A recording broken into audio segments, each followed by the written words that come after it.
Karagdagang balita, pahirapan ang pag-apula sa sunog sa isang pabrika ng pagkain sa Mekawayan sa Bulacan. Swerte namang nakalabas ang mga empleyado bago pa man tuluyan lamunin ng apoy ang gusali. Darito unang balita ni Darlene Kai, live! Darlene!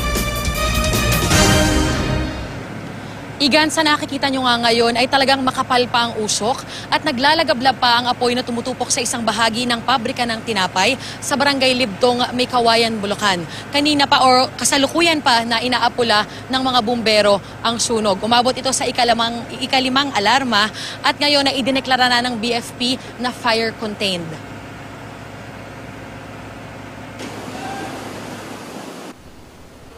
Sa lakas ng lagablab ng apoy na lumamon sa isang bahagi ng pabrika ng pastry sa barangay Libdong, Mekawayan, Bulacan, nayupi ang mga yerong nasa gilid nito. May bahagi rin ng gusali ang lumundo. Nakarinig din ang pagputok sa ibang bahagi ng pabrika. We work on a 24-hour shift. So around 11 p.m. may mga empleyado na naka-shift ng time na yon sa planta and sila po yung nag-report na merong sunog. Agad naman daw nakalikas ang lahat ng empleyado. Ang nasusunog, ang pangunahing planta raw ng kumpanya kung saan ginagawa ang produksyon. From yung baking and packaging, baking and packaging may nangyayari sa plant na yan. Meron din sa another facility.